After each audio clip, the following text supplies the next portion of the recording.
이런 게 있어요. 그래서 결혼을 못합니다. 얘기하자면. 그러니까 결혼한 사람들은 대개 보면은 부모들이 싸움을 그렇게 뭐 한두 번 했다든지 거의 안 했다든지 그러니까 결혼을 하지, 날마다 싸우는 집안에는 결혼 안 합니다, 아이들이. 그러니까 그게 뭔가 하면은 그 싸움하는 게 이제 아이에게 영향을 줘서 그렇거든요. 그게 이제 훈수한다 이렇게 얘기하는 거죠. 근데 반대로 집안에서 늘 저게 뭐 아버님이나 어머님이 늘 책을 그냥 독서를, TV 보는 것보다 독서하는 걸 즐기고 그렇게 하면 아이들도 그대로 따라서 책 보는 걸 즐기는 거예요. 그 집안에 학자가 한 명 나옵니다. 그렇다면은 그거는 이제 부모가 아이에게 영향을 주는 것이죠. 그리고 또 뭐 어릴 때 위인집을 읽어준다든지 옛날 뭐 재밌는 이야기를 해준다든지 이런 것도 좋거든요.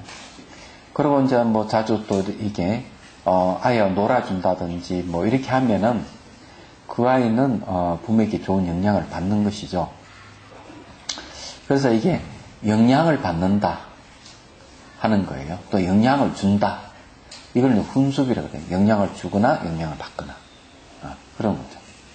근데 이제 정법 훈수비 했으니까 이 바람법 진리에 내가 영향을 받는다면은 우리 삶이 어떻게 바뀔까? 여기서는 흐름이 수순하는 삶을 얘기합니다.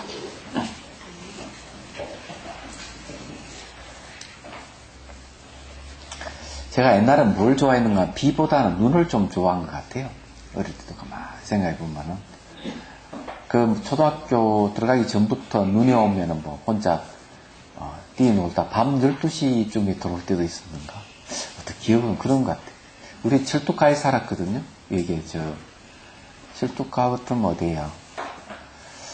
무슨 동인지 모르겠네. 달성국민학교에 그 위로 가면 또 시장 있잖아요, 시장이요. 시장을 철뚝 쪽으로 좀 올라가, 그 무슨 동네는 잘 모르겠는데, 우리 집에서 굴다리 있는데 그 영화관도 가깝고 이랬는데. 기억도 안 나고 있습니다. 요즘 그게 안 보이대, 보니까. 눈 노는 날을 좋아해가 이게 많이 뛰놀고 이렇게 했는데, 비도 여름에는 비 오는 걸 좋아하긴 했죠. 자, 봅시다. 눈도 좋고 비도 좋고 흐름이 수순하는 삶. 인연법에서 보면 깨달음이란 어느 한 수행자의 완성으로 끝나는 것일 수 없습니다. 자, 이게 뭔가 하면은 부처님이 깨달음의 내용이 인연법이거든요. 또 연기법입니다. 그걸 부처님이 깨달으셨어요. 그럼 깨달음이라고 하는 건 내가 이제 본인이 딱 깨닫고 보면은 연기 이치를 깨달았다. 연기라고 하는 건 모든 관계성을 얘기하거든요. 내가 딱 깨달아 보니까 모든 존재가 연기에서 벗어나면 한 존재도 없는 거예요. 그리고 그 존재들이 전부 다 그러니까 깨달은 존재들인 거예요. 그래서 개인의 깨달음은 없다는 거죠. 깨달음 내용이 연기법이기 때문에 그래요. 내가 깨닫고 보니까 세상 다 그런 거예요. 그래서 이게 여기서 인연법에서 보면 깨달음이란 어느 한 수행자의 완성으로 끝나는 것일 수는 없다 이거죠. 깨달음이란 그냥 생명의 활동입니다. 그래서 생명 하나하나는 하나만의 생명이 아니라 그 생명 그대로 법계의 생명이므로 법계, 세계라고 하는 건 한계가 있는데 법계라고 하는 것은 모든 세계를 다 통틀어서 하는 얘기죠. 법계의 생명으로 반드시 이웃 생명들과 어울려 그들의 안녕과 행복과 깨달음을 이루게 할 수 있는 방편 지혜가 이거져야 합니다. 이와 같은 삶이 법계의 자연스러운 모습이며 스스로 법계가 되는 삶입니다. 법계 했잖아요. 계라고 하는 타투라고 하는 말인데 법성이라는 말도 됩니다. 그래서 법이라고 하는 것은 원인과 조건에서 일어나고 사라지는 것을 다 법이라고 그래요. 그런 세계를 법계라고 이렇게 하는 겁니다. 그럼 여기서 이제 방편지혜가 이거 져야 한다. 이렇게 했는데, 본인이 깨닫고 보니까 모든 중생한테 깨달았지, 깨달음 속에 있더라, 중생들이. 얘기하자면. 근데 그 중생들은 자기가 깨달은 존재라고 하는 걸 모르니까, 그래도 눈이 열린 이가, 눈을 열지 못한 사람을, 이제, 구해줘야 되지 않습니까? 그죠? 그게 뭔 줄 아세요? 그게 바로 연기예요. 그런 게 아니고.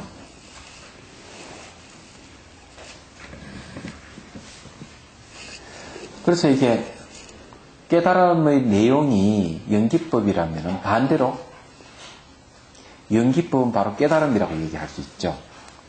그럼 내 혼자의 깨달음만이 깨달음이 아니죠. 그래서 남도 깨닫게 해야 된다고요. 왜?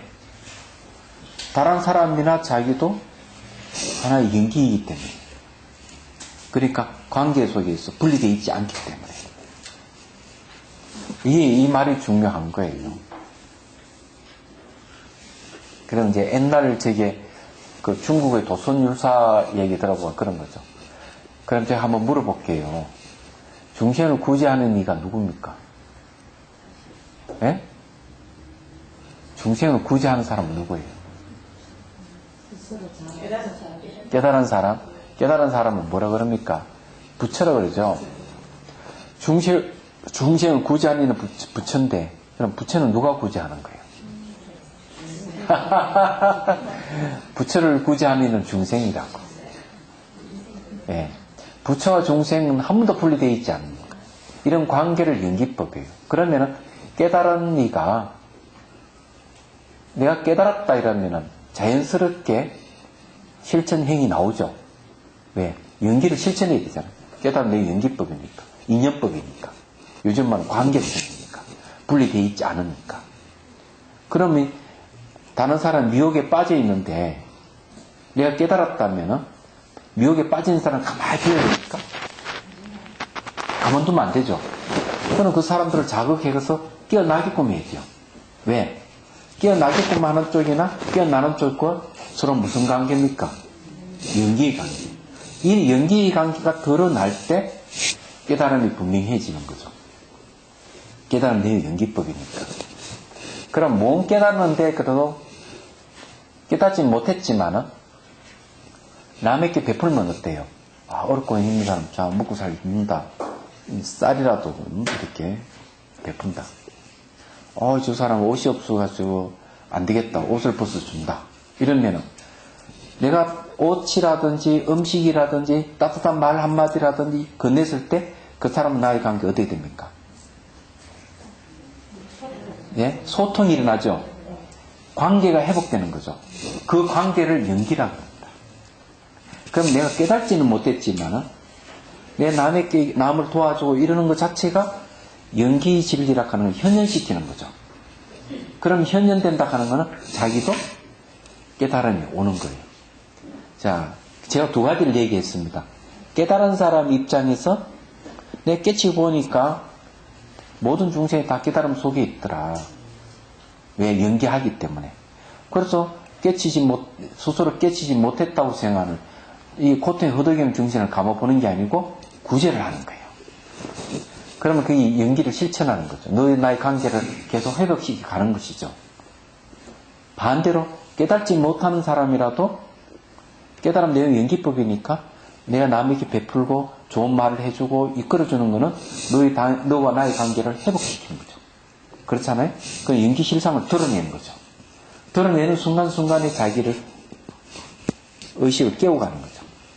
그는 깨달음이 이르는 거예요. 그러면 연기라 하는 말 이해되시죠? 개인의 깨달음은 없습니다. 내가 완전한 깨달음을 얻었더라도 개인의 깨달음은 없어요. 그리고 깨달아가는 중이라도 개인의 깨달음은 없어요. 깨달음 내용이 연기법이기 때문에. 안 그렇습니까? 그런 걸 이러면 실천해야 됩니까? 안 해야 됩니까? 예? 한 번씩 실천해야 안 되겠어요? 그 언제 기회 되면 저게 뭐고, 노숙자들을 밥이라도 이제 한 퍼주는 거 어때요? 괜찮죠? 그게 바로 연기를 드러내는 방법이에요. 가장 간단한 방법. 내가 이렇게 봉사를 해가지고, 내가 쌀을 가져와가 지어가지고 밥을, 이렇게 퍼주고 반찬을 놔주고 하는 것 자체가 저 사람이 불쌍해가지고 해주는 게 아니고, 무슨 말인지 이해돼요? 그 불쌍하다 생각만 하는 게 아니고, 그런 행위 자체가 내가 도움을 주는 것 자체가 내가 의식을 깨운다, 이게요. 의식을 깨우는 내용이 연기법이라. 그렇게 하는 거죠. 얘기해서. 좋잖아요. 가장 쉽게 할 수 있는 방법은 그런 방법이더라고요. 안 그래요? 언제 한번 해야 되는데. 다 게으름이 나가 하기 싫죠, 안 그래요? 말이 없는 거 보니까 그건 되게 싫은 모양이에요. 뭐 어쩔 수 없이 중생은 중생인갑다. 예? 하도 돼? 그게 되고 싶은 게 많이 있어요. 근데 요즘마다 월요일부터 금요일까지 있는데, 그러니까 하나 맡아가지고 우리 자리 선사에서 전심을 우리 하겠다, 막 이렇게 되면 거기서 하나 맞아. 그러니까 보현사 옆에도 하나 있다 그때. 예, 거기도 뭐 여러 군데 있어요. 예. 선한테가 많아요. 많죠. 많아서 손은 귀하지 않는 것 같더라고요. 예? 봉사할 사람은 귀한 게 아니고 물자가 귀한 거예요. 물자가 귀하다. 중요한 건 우리가 가지고 있는 것을 직접 해주는 게 중요해요. 그래 한번 실천을 해봤을 때 그 감흥이 달라지는 거예요. 얘기하자면.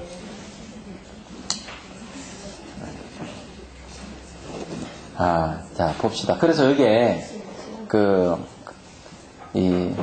반드시 이웃들과 어울려 그들의 안녕과 행복과 깨달음을 이루게 할 수 있는 방편지혜가 이겨져야 합니다. 이 방편지혜가 그런 거예요. 이와 같은 삶이 법계의 자연스러운 모습이며 스스로 법계가 되는 삶입니다. 법계의 다른 이름이 연기법, 인연법. 법계의 다른 이름이 인연법이에요. 또 연기법이라고 해요.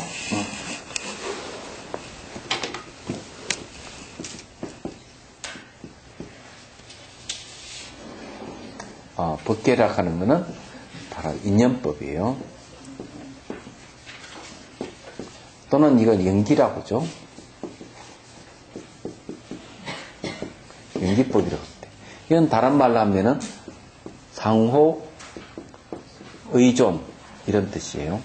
또로 분리되어 있지 않다, 분리되어 있지 않다 이런 뜻입니다. 그 다음에 부분이 곧 전체요. 전체가 곧 부분이다. 고로 부분과 전체는 동등하다. 이게 연기법 또는 인연법이라고 하죠.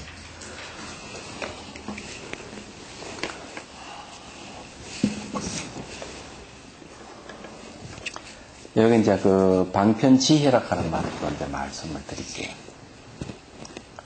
이 대성의 불자들은 안으로 궁구를 해서 공성을 깨치려고 노력을 해야 돼요.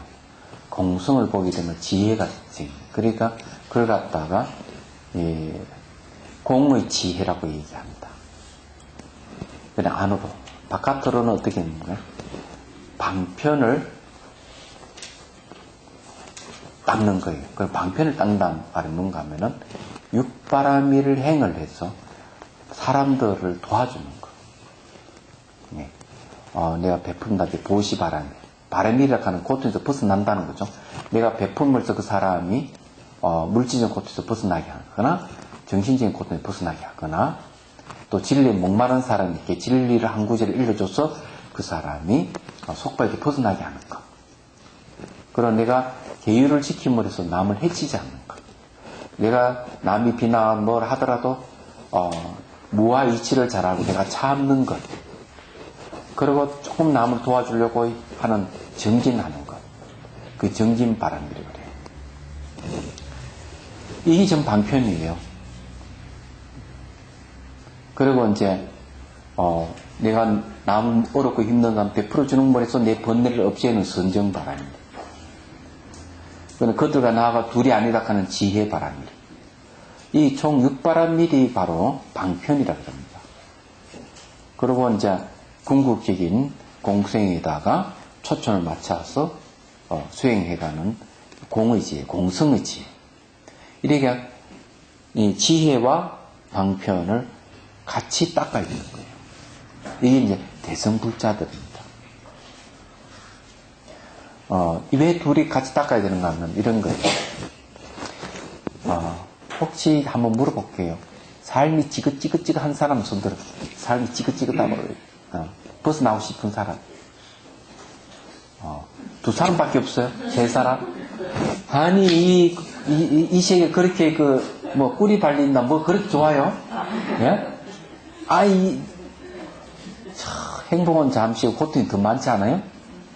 그렇죠?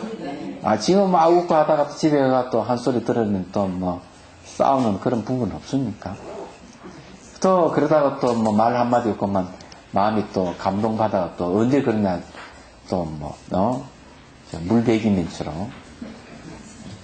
그 사람은 이 고통스럽다 하는, 살아가는 삶이 고통스럽다 하는 걸 빨리 자각을 내야 돼요. 행복은 길지 않고 고통은 길어요.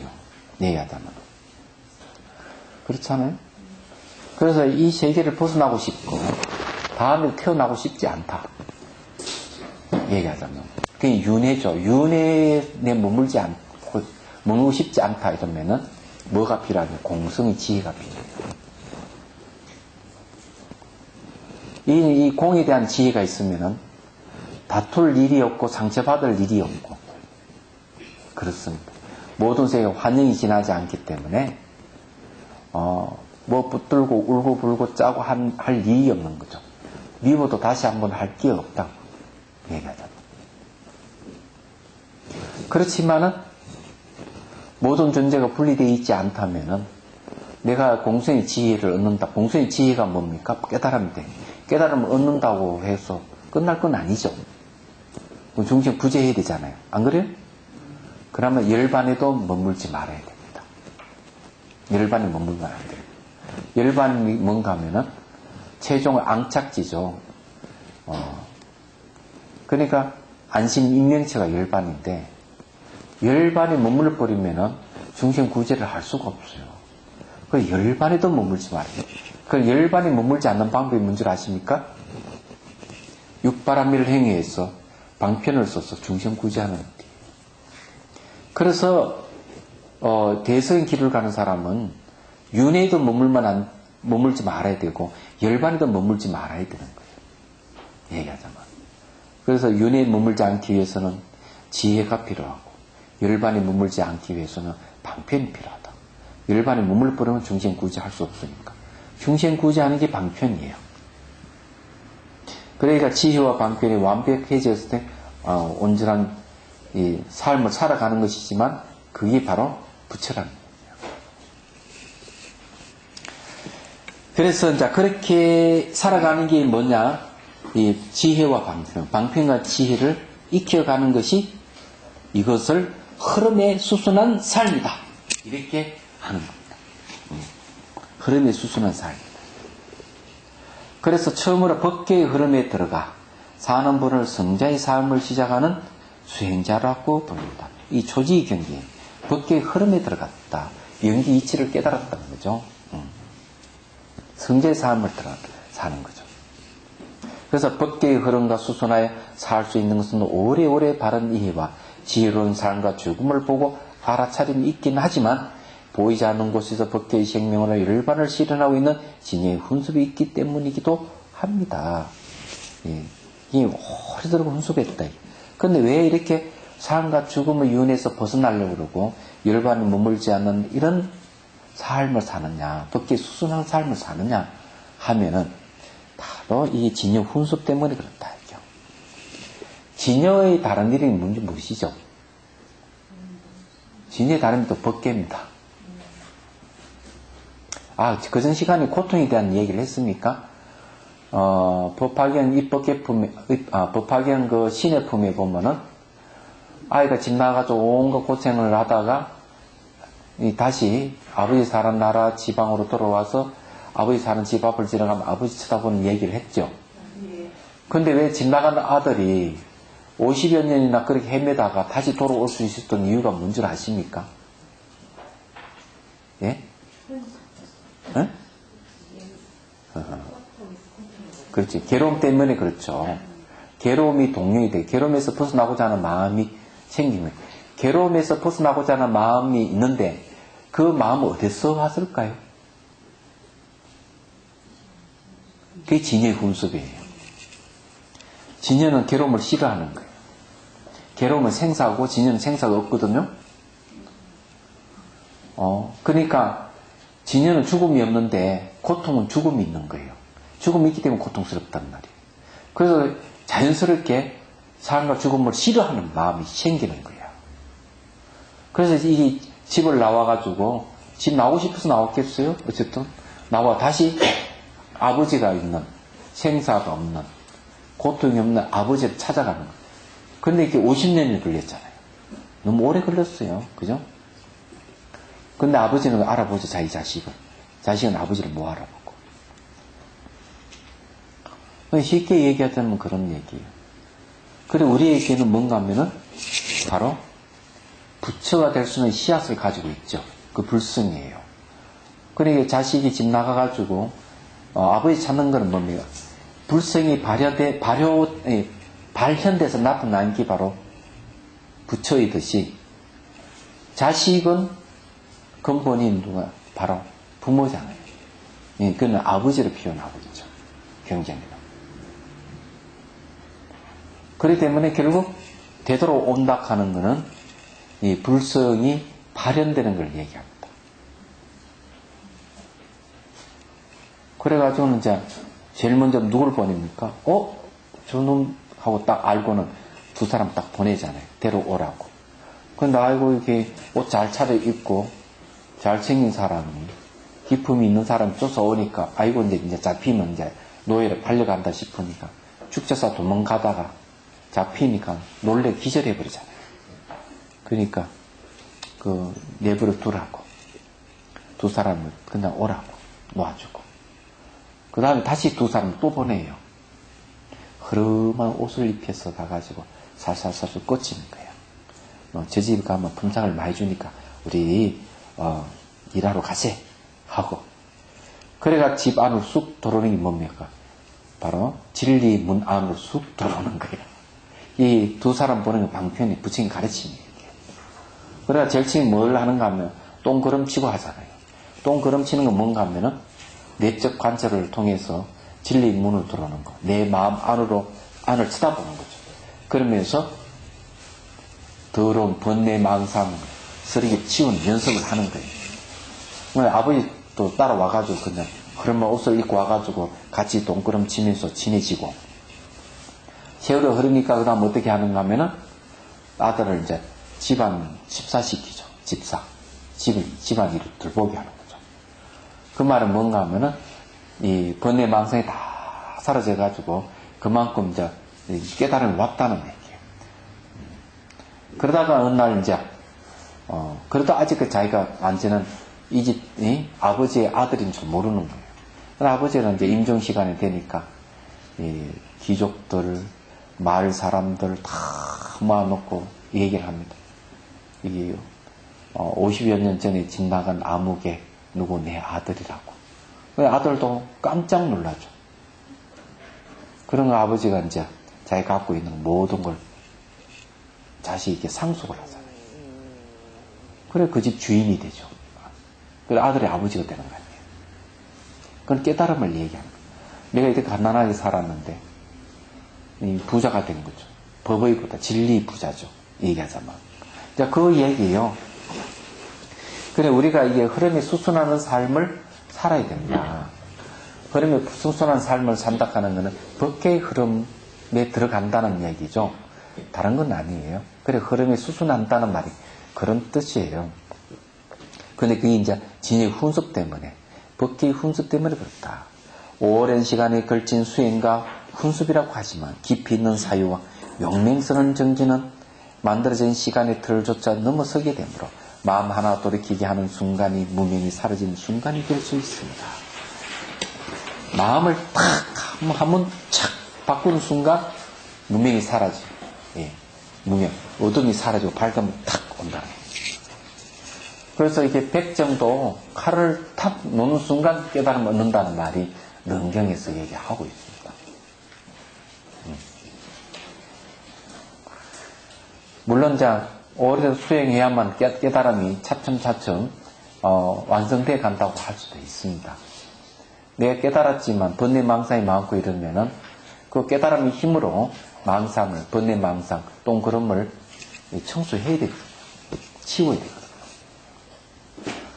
그렇지만 깨달음도 한순간에 올 수도 있다. 그거는 분명한 거예요. 닦는 문제는 한순간 깨달아가 닦음이 없을 수도 있지만은 거의 대부분 깨닫고 난 뒤에 닦음이 또 필요한 거예요. 근데 깨달음의 다른 이름이 뭔가 하면 지혜입니다. 지혜가 어려운 건 아니에요. 예를 들어 이런 것도 지혜입니다. 이게 보니까 내가 뭔가 마음을 관찰하고 뭔가 마음 매 순간 변화도 일어나고 사라지고 계속 반복하면서 머무는 게 하나도 없구나. 거기에 또 내 마음대로 이거 일어나고 사라지면 조절도 안 되는구나. 이렇게 알아가는 게 뭡니까? 바로 무상의 지혜를 얻는 겁니다. 모든 게. 그는 영원하다 하는 생각이 뽑혀져 나가버리는 거예요. 네, 고정되어 있다, 분리되어 있다는 생각도 뽑혀져 나가버려요. 그러면은 이제 깨달음을 얻는 거죠. 무상이라고 하는 깨달음을 얻는 거예요. 무상중에 매 순간 일어나고 사라지는데 사라지는 걸 다시 살펴보니까 한번 사라진 건 다시 되돌아오지 않더라. 그러면서 괴로움을 느낄 수가 있죠. 나는 10년 전으로 돌아가고 싶은데 20년 전으로 돌아가고 싶은데 요즘 욕심이 생긴가 20년만 더 젊었으면. 그런데 보니까 지나간 세월은 돌아오지 않는다. 그래서 모든 것은 지나가면 돌아오지 않는 이 사실을 알기만 하더라도 괴로움의 지혜를 얻는 거죠. 그래서 이게 괴로움이구나. 영원하게 머무는 게 없구나. 그런데 또 더 자세히 살펴보니까 사라지기를 하는 놈, 고통을 일으키는 놈을 아무리 찾아도 없는 거야. 내 뜻대로 안 되니까. 그러면 이제 무아의 지혜를 또 오는 거예요. 그게 무아의 깨달음이에요. 이런 걸 바탕으로 해가지고 무상고 무아라는 지혜를 얻어서 이걸 바탕으로 해서 계속 수행해 가는 거예요. 그러면은 초생자의 달이 둥근 달이 되듯이 깨어있는 마음이 점점 커져서 어둠이 사라지고 밝음만 남아있는 깨달음을 얻는 거예요. 그래서 조희경전의 부처님도 당신 말씀 그냥 한 번에 깨닫는 게 아니고 수행해가면서 조금 진전이 있으면서 깨달음이 온다. 깨달음의 속성은 없다고 분명히 얘기했습니다. 전생에 정의를 닦은 사람은 가능하겠죠. 보조스님께서 하신 말씀이 그 얘기입니다. 자, 42페이지. 구원급의 오랜 세월만큼 갈물이 된 업의 깊이도 상속되는 인식이므로 인식 그 자체를 돌이켜 알아차리는 순간의 시간이 구원급의 오랜 세월을 넘어선다는 것입니다. 자, 여기 아주 중요한 이야기를 했습니다. 구원급이라고 하는 것은 굉장히 긴 시간이에요. 급하는 건 우주 시간을 얘기합니다. 그런데 이 우주 시간에 세월만큼이나 갈물이 된 이 까르마 업이 상속해 가는 거죠. 예.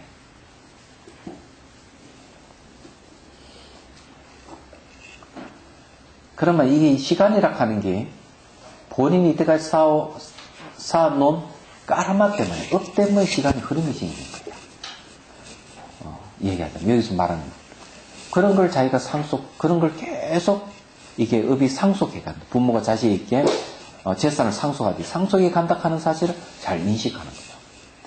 근데 그 인식하는 마음을 여기 딱 돌이켜서 알아차리게 되면은 그 긴 세월, 오랜 세월을 탁 하고 뛰어넘을 수가 있다. 이 무슨 말인지 이해 못 하시죠?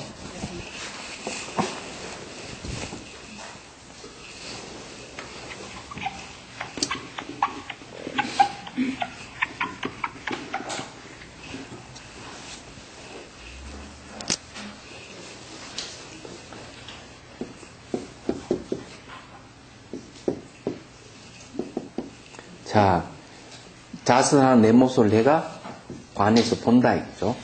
봄. 속 지켜보면서 이제 이 몸에서 뭔가 마음이 말이죠. 어떻게 하느냐? 일어남, 사라짐. 이거의 반복하는 거죠. 일어나고 사라짐 반복을 쭉 하는 거. 이를 보는 거예요. 그러면서 이거 자아도 없고 실체도 없고 매 순간 변하는 게 영원한 건 아무것도 없구나 하고 이제 이런 지혜가 생기는 거예요. 생기는 그러다가 어느 순간 보는 요 놈을 딱 보게 된대.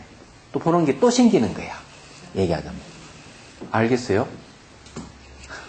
자, 여기에 이제 일어나고 사라지는, 이 몸과 마음이 일어나고 사라지는 보는 것은 이빠사나라 그래요. 이빠사나 관인데, 여기 이빠사나 관이에요.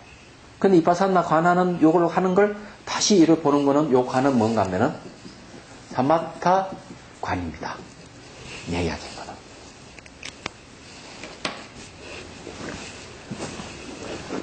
아마 하도를 참고해 보신 분들은 이해가 될 거예요. 하도를 참고하면 참고하는 놈을 다시 참고하는 놈이 또 생겨요, 뒤에서. 근데 중요한 거는 관찰하고 있으면 관찰하는 마음을 볼 줄 알아야 돼요. 관찰하는 관하는 마음은 뭔가 마음이 일어나는 쭉 보면 자기 까르마를 보거든요. 뭔가 마음이 그냥 현상이 일어나고 사라지는데 그 중에서 마음 속에 각가지 번뇌가 막 생겼다 사라졌다 하는 보는 겁니다. 여기서 말하자면 까르마, 갈무리된 업을 보는 거예요. 그러니까 내가 이런 업 따라서 살아갔구나. 이렇게 본다고. 근데 그 보고 있는 놈을 딱 보는 놈이 생기는 겁니다. 마음을 보는 거죠. 그게. 관찰하는 마음. 그걸 사마타 관이라고 그래요. 그걸 보는 것. 저 이야기는요, 내가 지낸 게 아니고, 그 알아야 돼. 해심일경이 보면 나와요. 해심일경. 그래서 제가 옛날에도 늘 얘기했는데, 사물을 보면은, 보는 시선을 봐라. 몸을 관찰하거든, 마음을 관찰하면, 관찰하는 그 보는 그 시선을 보면은, 본연의 마음자에 들어갈 수가 있다. 제가 송강사 있을 때부터 제 얘기를 해줬어요. 근데 실천하는 사람 없더라. 왜냐하면 관찰하는 마음은 진짜 모양내 있는 게 아니고 색깔이 있는 것이 아니기 때문에 참 보기 힘들거든요. 사물을 보는 시선도 보기 굉장히 힘들어요. 근데 그거 볼 때쯤 되면은 마음이 그만큼 미세하고 명료한 상태라면 된다. 그래 그걸 보는데 그 마음을 보면은 마음의 공성을 보게 돼요. 마음 청정도 알게 되고. 내가 오늘 비밀 한 가지 털어놓은 거예요. 그때도 이야기를 했는데, 그리고 여기서도 그런 이야기. 이 오랜 세월을 넘어선다 하는 말은 뭔가 하면 그 자리는 시간의 흐름이 없는 자리예요. 시간의 흐름이 없다. 시간의 흐름이 없으면 죽음이 없는 자리죠. 그러니까 숨 쉬지 않고 땀 흘리지 않는 그 자리예요. 진여의 자리입니다. 바로 불성의 자리예요. 이야, 이 대단한 거예요, 이게. 그런데 요즘 제가 보니 여러분 참 대단하다 생각합니다. 그 왜 대단하다 생각하면은, 여러분쯤 되면은, 이거, 이제 나를 찾아야지, 남편, 자식 다 컸고, 하니까. 보통 그렇게 하면은, 되게 노래방 가거나 술 마시거나 밤늦게 돌아오거나 이거 하거든요. 얘기하자면. 놀러 다니거나. 안 그래요? 그 시잘데없는 모임을 가져가지고, 불량 소녀 스크린을 만들거나, 이런 거 하거든요. 나이 50대면 다 그거 해요. 네. 아니? 그러니까 여러분이 대단하다는 거지. 내들은 술 마시고, 노래 부르고, 춤추고 이럴 건데, 그런 거 안 하고 공부하러 온다는 게 대단하다. 여러분, 노래를 10곡 부르도 100곡 부르도 아무리 불러봐도 숨 쉬지 않고 땀 흘리지 않는 놈은 찾을 수 없어요. 술을 하여튼 몇 말을 마시든 1000만원짜리 호가하는 양주를 들어 마신들 삶과 죽음의 고통에서 벗어나는 길을 찾을 수가 없어. 그래. 그렇잖아요? 소용이 없다고요. 얘기하자면. 미국에서 공수되는 쇠고기를 아무리 먹어본들 삶과 죽음의 문제를 해결할 수가 없는 거예요. 안 그래요? 그런데 어찌 붓다 메디테이션 스쿨에 오니까 그런 소리를 듣게 되니 이거 참 보통 희유한 일이 아니죠. 그래 여러분들이 대단한 선거를 가지고 있다는 것이죠. 아니 이런 공부하는 것 자체가 그런 겁니다. 어디 가서 저게 이런 공부를 할 수 있겠어요? 이런 공부하는데 많이 있겠죠. 근데 하필 여기 찾아오는 것도 대단한 일이지. 그러죠? 야, 참.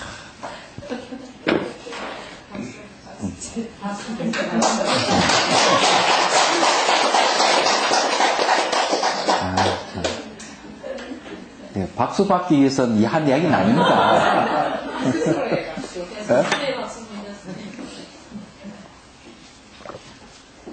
아니, 그래서 솔직하게 한번 이야기해보지. 공부하고 개 모임이나 동창회 같은 거 가면은 그 사람 이야기하는 거 딱 들어보면은 수준 차가 납니까? 안 납니까? 사실 나죠? 그래. 5분 게임도 안 돼. 그래, 우리가 수준이 높아진다는 것은 매우 중요한 거예요. 그만큼 이 인생을 달관하는 것이고, 그만큼 속발에서 벗어나 있다는 얘기예요. 이야기하자면. 그 다음에 봅시다. 시간을 넘어선 통찰로 인연의 각성이 창조적 지혜로 작용하게 된 것입니다. 자, 인연의 각성이 뭡니까? 각성은 반대로, 각성은 어떻게 일어나느냐?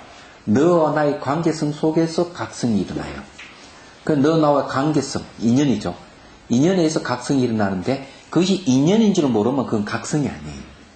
인연인 줄 알기 때문에 각성이에요. 그래서 인연이 각성이에요. 그래서 이 인연의 각성이 창조적 지혜로 작용하게 된 것입니다. 창조적 지혜. 이 창조적 지혜라고 하는 게 매우 중요합니다. 자, 기독교의 창조주는 누구요? 그럼 불교의 창조주는 누구요? 마음입니다. 이 분명히 해야 됩니다. 그러면은 창조주가 마음인데 원인과 조건, 인연을 만드는 주체가 누구요? 마음이잖아요. 마음. 마음에 의해서 전부 다 인연이 만들어지거든요. 인연이 만들어져서 나타난 결과는 항상 새로운 것입니다. 그래서 일체유심조, 마음이 모든 것을 만든다. 마음이 만들어낸 세계는 바로 법계라 그래요. 인연의 세계입니다. 얘기하자면.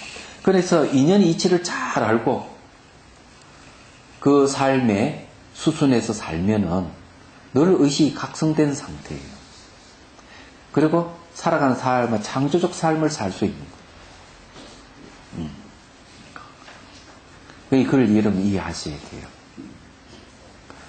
그냥 주신 대로 살아가는 것도 참 소중하지만 얘기하자면 한 발 더 나아가지고 내가 어떻게 살아야 되겠다는 스스로 조절을 할 수가 있어야 돼요. 날마다 술 먹고 돌아오는 아들을 보면서 그냥 내버려 두면은 창조적 삶을 사는 게 아니죠. 그죠? 그 아들이, 귀중한 아들이 술 안 먹지 않게끔 해야 되잖아요. 그렇게 하는 거는 창조적 지혜가 필요한 거죠. 집에 술 마시고 돌아오는 아들 없습니까? 있죠. 그래서 여러분 공부를 해가지고 바꾸세요. 혹시 아들이 아니고 남편 아니에요? 이거 바꿔야 됩니다. 여러분이 바뀌면 남편도 바뀌어요. 그래서 문명이 소멸해버린다. 비로소 자신의 온전한 삶을 깨달아. 비로소 깨달아가는 시각이죠. 걸림없는 자신으로 사는 것, 걸림이 사는 것이 뭐 열반이에요. 사는 모습마다가 자연스러운 활동이 됩니다. 이 모든 형상과 이념의 차별이 사라진 삶입니다. 그러니까 심상이 다 소멸입니다. 내 심상이 바깥으로 투영돼서 나타나는 세계가 눈에 보이고 들리는 이 형상세계예요. 이야기하자면. 그리고 그런 세계를 근거로 해서 내대로 생각을 이렇게 옳고 그름을 따지는 것이 이념이에요. 그래서 이게 형상과 이념의 차별이라는 건 전부 다 심상, 마음의 모습에서 나오는 겁니다. 그것이 싹 사라지는 것이 뭔가 하면은 우리 대자유인을 얻은 거예요. 이것 정말 진여 훈습이에요. 우리에게 그게 있기 때문에 그런 거예요. 자기만을 알던 마음도 사라지고 자기만이 알 수 있던 형상도 사라진 것입니다. 비교에 더 많이 갖고자 하는 마음이 사라진 곳. 욕망과 분노의 허상에 매이지 않는 그곳에서만 보이는 세계입니다. 허상을 쫓아 흐득이는 마음을 쉬면 헛된 경계조차 사라 이미 있던 자연이 새로운 자연이 됩니다. 자, 여기서 이제 헛된 경계조차 사라져 이미 있던 자연, 새로운 자연이 됩니다. 우리 살아가는 삶이 늘 사물을 보면 늘 새로움을 봐야 되는데 매일 똑같은 걸 보면서 건조함을 느끼고, 그렇죠. 건조함을 느끼면서 답답하고, 그러다 시간 지나가면 또 우울증세가 보이고 그러잖아요. 그런데 늘 사물을 볼 때 새로운 사물을 본다. 늘 그렇게만 볼 수 있으면은 이분은 답답한 것도 없고 우울증세도 보이지 않습니다. 왜 그러냐? 우리는 사물을 고정화시켜서 보고 내가 생각한 생각대로 사물을 보려고 한다면, 내 언어를 근거해서 사물을 보려고 한다면 늘 고정된 세계, 분리된 세계, 너 나가 분리돼가 너 다투는 세계만 나타나요. 그래서 관계성의 세계, 언어를 떠났어. 그리고 연기 시각에서 쭉 보면은 분리되어 있지 않는 세계. 봄 되면 꽃이 피고, 여름 되면 숲으로 보시고, 가을 되면 낙엽 되고, 겨울 되면은 잎이 다 떨어졌다. 다시 봄이 되면 또 싹이 돋는. 이런 이치를 있는 것들을 알 수 있는 거예요. 조작이 아니다. 그럼 늘 똑같은 사람보다 늘 새롭게 볼 수 있는 거예요. 똑같은 집을보다 늘 새롭게 볼 수 있는 것. 이게 필요해요, 우리한테는. 그게 창조적 삶을 사는 겁니다. 얘기하자면은, 그래서 이게 봐도 질리지 않아야 돼요. 그건 상대에게 다른 게 아니고 자기에게 달려 있습니다. 너는 왜 너 그 헤어스타일 그 모양이냐? 지겹다. 헤어스타일 바꾸고 좀 바꿔 입고 이렇게 말하는 이가 있다면은 도리어 그렇게 말하는 본인이 시각을 바꿔야 된다. 얘기하자면 생각을 바꿔야 된다.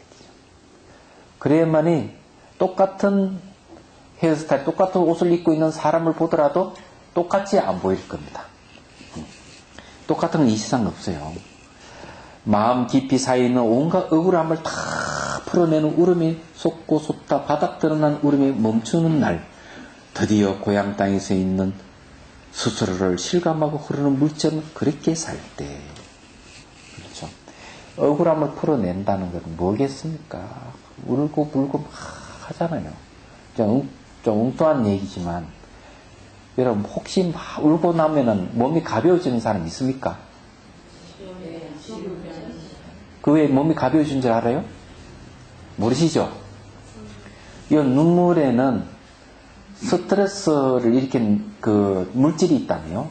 그래 눈물을 많이 쏟아내버리면은 그 몸이 가벼워지는 거예요. 시원해지고. 정말이에요. 많이 울어야 됩니다.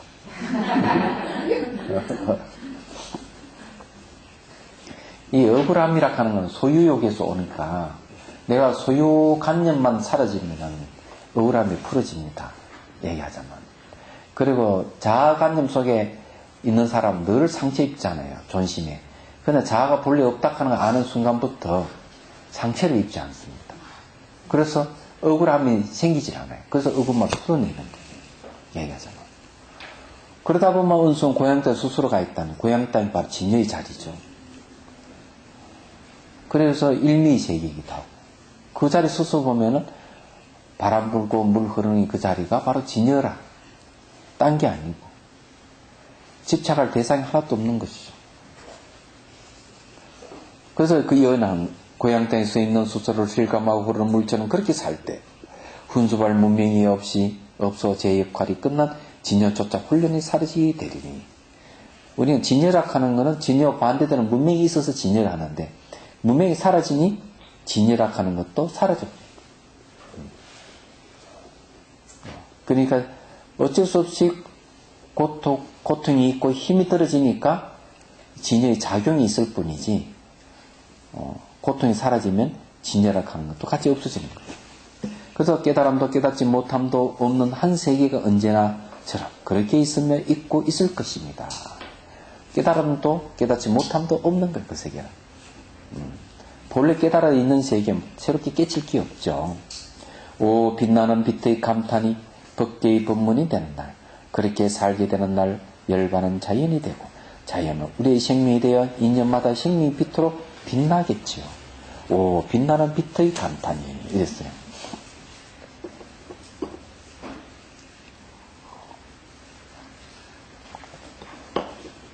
여러분 그 감탄해 본 적 있어요? 봄이든 여름이든 자연을 보고 감탄한 적이 없습니까?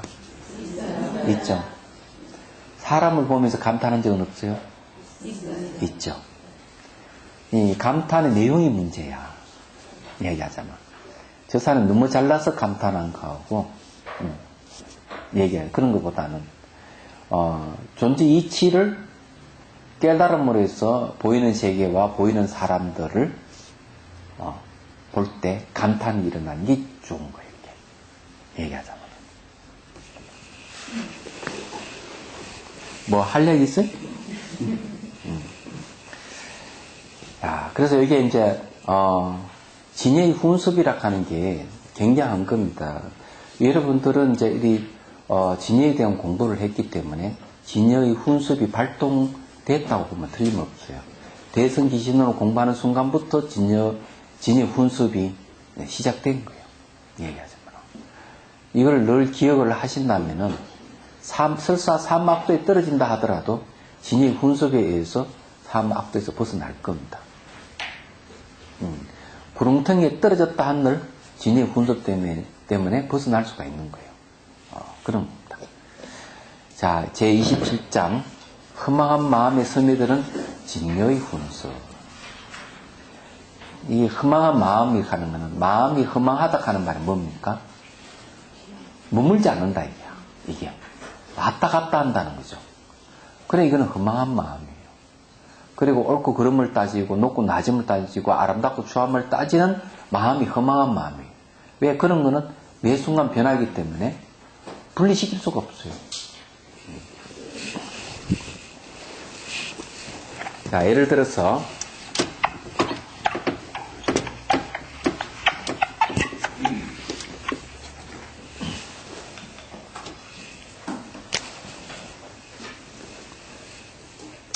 자, 있음을 얘기하면은 없음을 얘기하는 사람이 있습니다. 그죠? 아름다움을 얘기하는 사람은 추함을 얘기하고, 그죠? 높음을 이야기하면 낮음을 이야기하는 하고, 그죠? 그렇잖아요? 이래가면은 어떻습니까? 흙을 이야기하면은, 백을 이야기하고, 그죠? 또 뭐가 있습니까?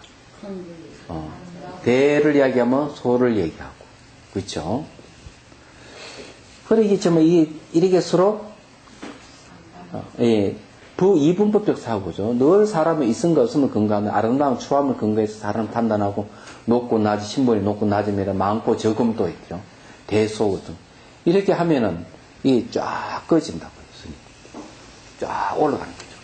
그리고 여기 밑에까지 쫙 이렇게 꺼지는 겁니다.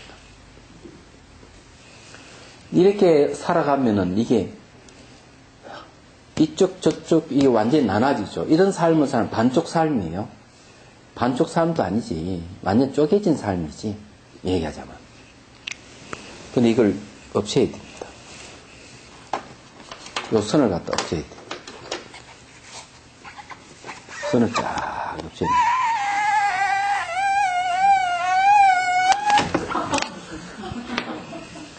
딱 하나 되는 사람 이렇게 됩니다.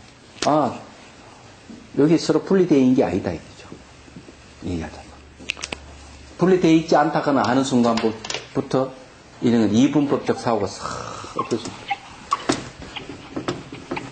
싹 사라지는 게 다시 본바탕에 드러났잖아요. 이 깨달음 얘기하잖아요. 빛나죠? 빛나는 빛. 요거 보면 안 됩니다. 요 빛나잖아요. 이 허망한 마음은 저렇게 지워질 수 있다. 이분법적인 것이기 때문에. 그렇지만은 이게 이분법적인 게 아닌 건 지울 것이 없죠. 그죠? 이 본바탕 그대로 지울 것이 없는 게 진여예요. 그런데 허망한 마음은 지울 것이 있는 거죠. 있음과 없음에 대한 이야기. 그래서 이게 그 있음과 없음, 아름답고 추함을 얘기할 때 말이죠. 육조 해능 스님께서 그런 얘기를 했어요. 36가지 상대법을 들어서 상대를 마음을 깨우쳐주라.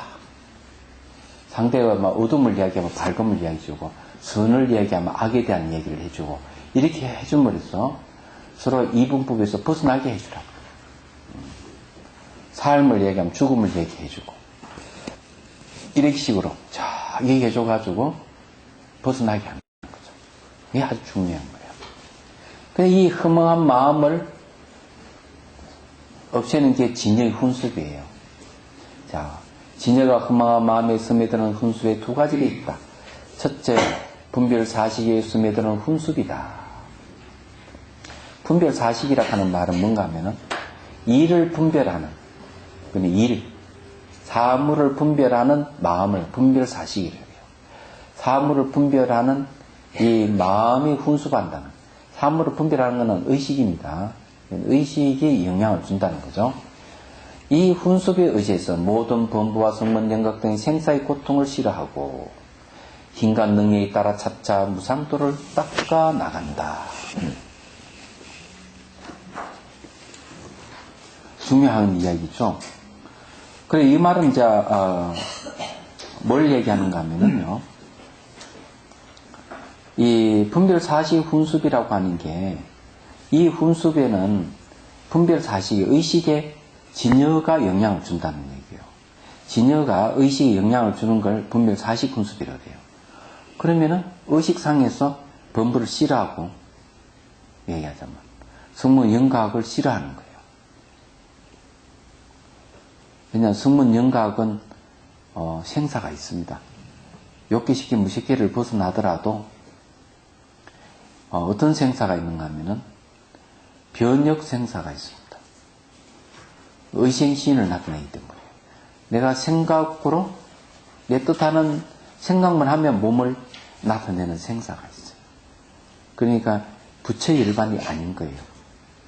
그래서 이런 생사의 고통을 싫어하는, 생긴 것은 반드시 사라진다. 생긴 것은 반드시 사라지기 때문에 이걸 싫다는 것이죠. 얘기하자. 그래서 이 생사의 고통을 싫어하고 힘과 능력을 키우는 거죠. 그 힘에 따라서 위없는 길을 닦아나가.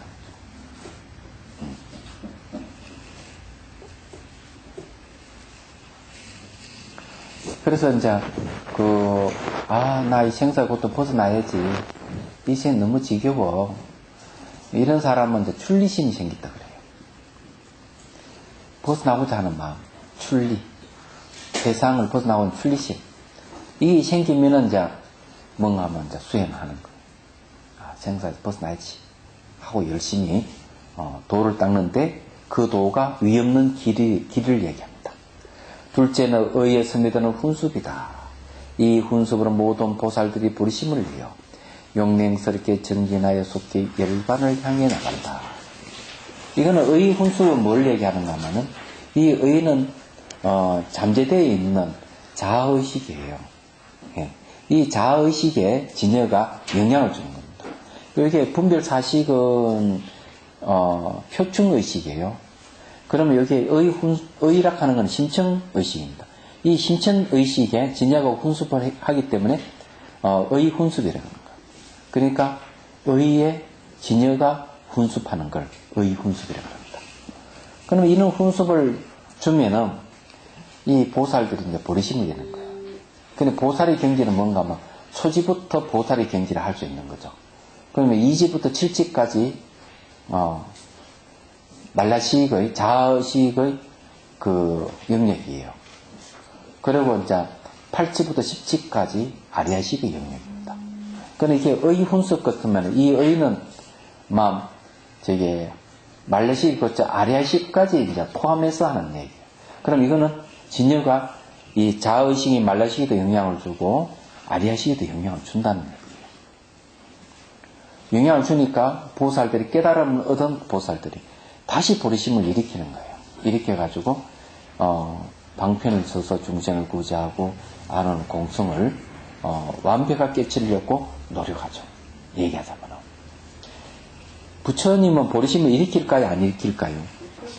일으키죠. 네. 부처님도 중생 구제하는 보리심을 일으킵니다.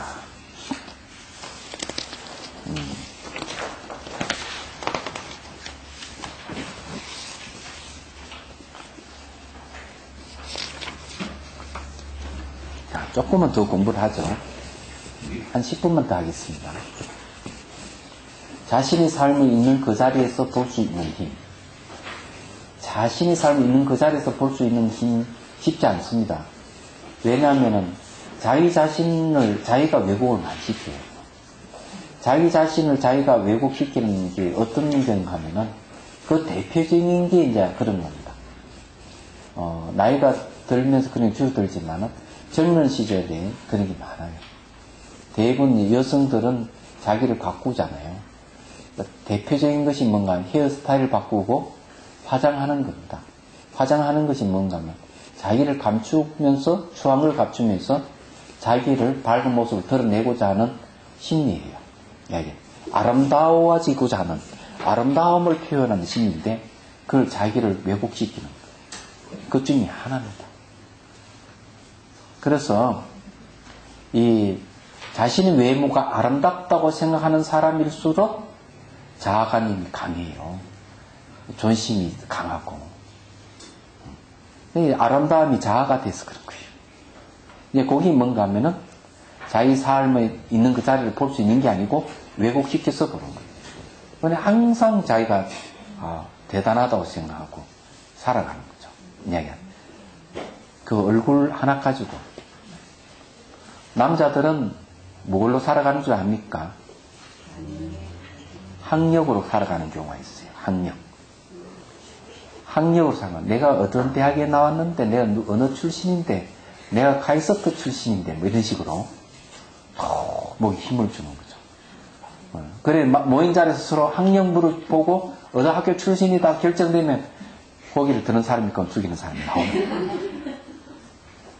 거예요. 그래가지고 자아를 찾는 거죠. 이야기하자면은 그런 겁니다. 그럼 요즘은 뭐 남자도 화장한다 그러대. 신문 보니까 나오더라고요. 자, 하음에서 생명이다. 생명 그 모습 그대로 총체적인 모습으로 우주 생명과 낱낱으로서의 생명, 개별적인 생명이죠. 생명 연대로서의 같은가, 나의 모습과 너의 모습으로 이루어지는 생명 활동으로의 다름의 모습. 또 생성이라는 긍정과 소멸이라는 부정이 하나의 사건, 사물 속에 오롯이 함께 있기에 그 가운데 어느 하나만을 가지고 삶을 볼 수 없다고 이야기합니다. 자, 여기에 총상, 별상, 동상, 이상, 그 다음에 성상, 괴상. 이걸 이제 육상이라 그럽니다. 하음 육상인데 매우 중요해요. 이것이 하나로서 이게 흘러가는 거죠. 이 부분 분리시킬 수가 없어요. 자, 총체적이면 총상이라고 하는 거는, 마치 뭐 같은가 하면은, 집을 지으면은 석가래라든지, 지붕이라든지, 기와라든지, 그리고 또, 여러 가지 나무와 돌과 건축 자재가 서로가 의지하면서 집을 이루고 있죠. 그게 총체적인 모습이에요. 그러면 여러분의 총체적인 모습은 뭡니까? 머리, 눈, 귀, 코 이게 전부 다 있는 걸 총상이라 그래요. 얘기하자면. 그 다음에 별상은 뭐냐면은 눈 다르고 코 다르고 귀 다른 걸 얘기해요. 이 별상이에요. 집으로 치면은 석가래 다르고 기둥이 다르고 각각 이게 귀와 다르고 각각 다른 모습의 별상이라고 해요. 그래서 총상과 별상은 분리되어 있는 건 아니죠. 그 다음에 생명연도가 같음이라고 하는 거죠.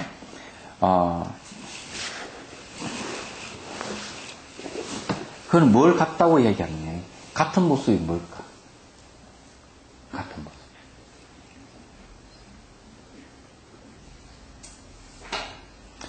같은 모습이라고 얘기하는 것은 이과 저것이 나무끼리 서로가 다르지만은 나무라 하는 것은 같은 거죠. 예. 석가래란 저기 되고 기와라 하는 건 기와는 각각 다르지만은 기와 자체는 모양이 다르지만 똑같은 같은 기와예요. 같은 모습이에요. 그렇죠. 그 다음에 나의 모습, 너의 모습 이런 생명 활동의 다름이라 하는 건 뭘 얘기하느냐? 다르다고요. 생명 활동이 다른 거예요, 이게. 얘기하자면 어떤 걸 얘기합니까? 생명 활동이 다른.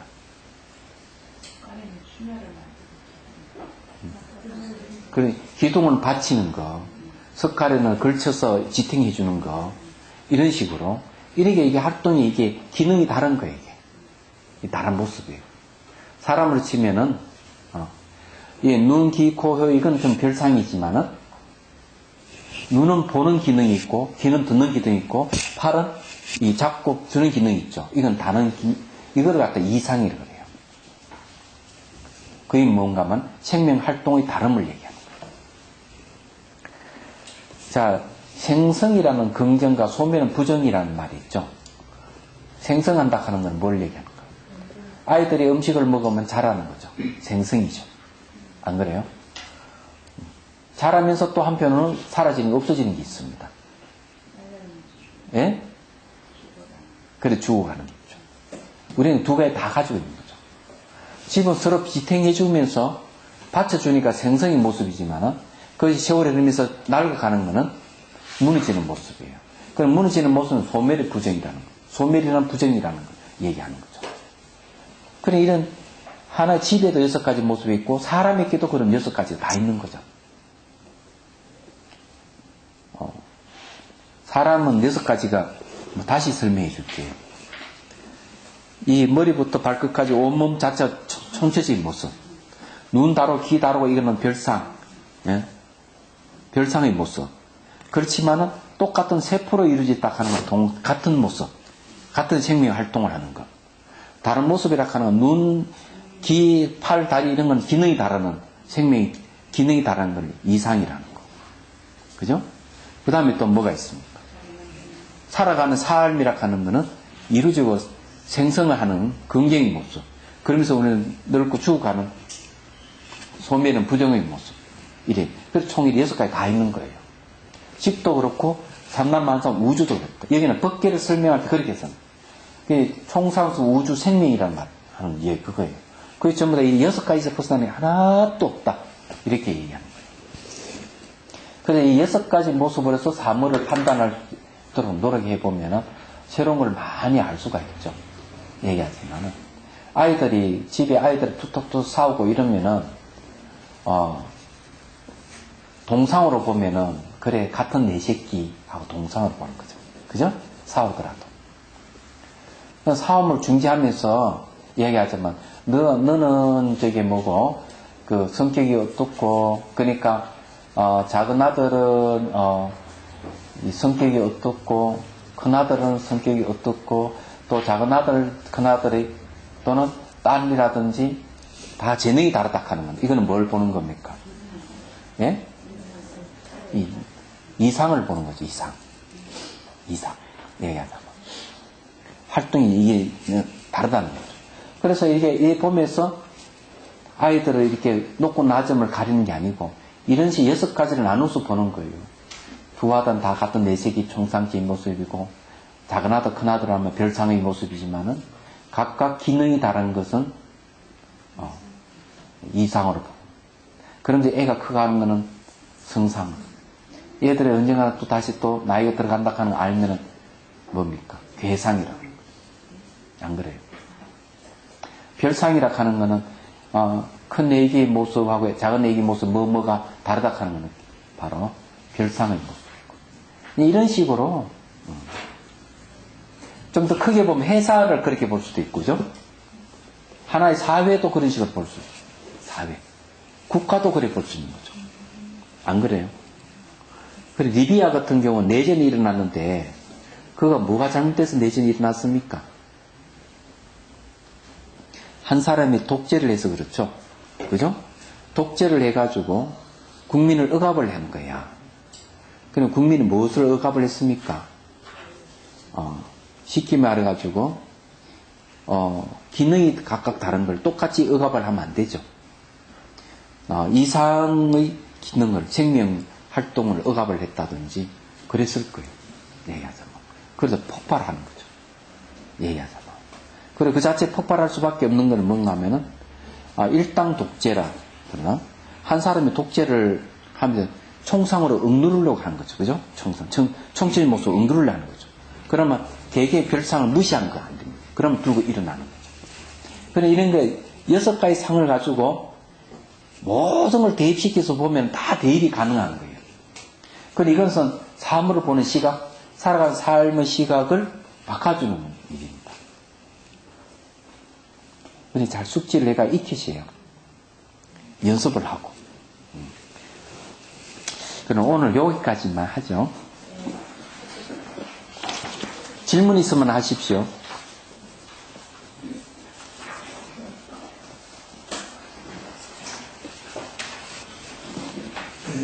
수다운. 예. 수다운 소성에만 있는 겁니다. 예, 소송의 깨달음 결과 중에 하나예요. 수다운가, 사다운가, 안나운가, 아라운가, 소송 사과를 그러죠. 대성이 있는 거예요.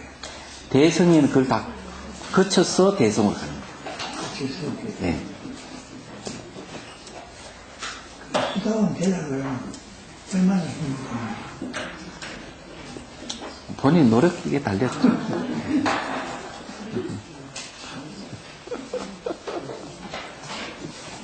제가 가서 수능을 과연 할 수 있습니까? 예, 이룰 수 있습니다.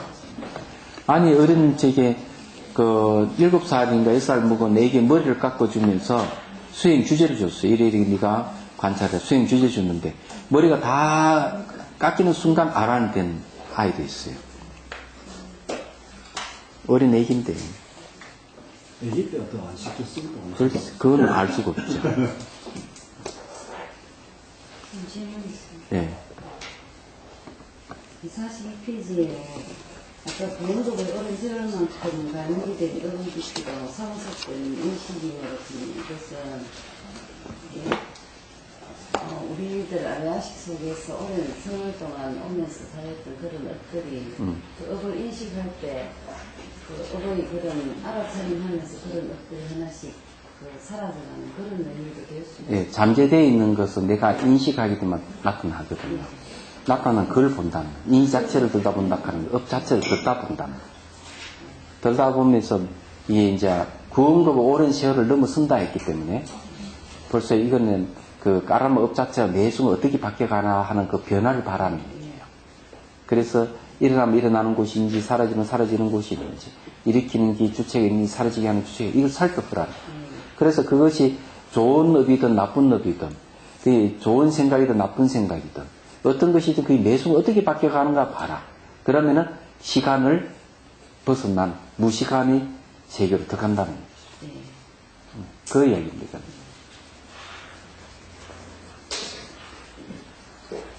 또 있습니까?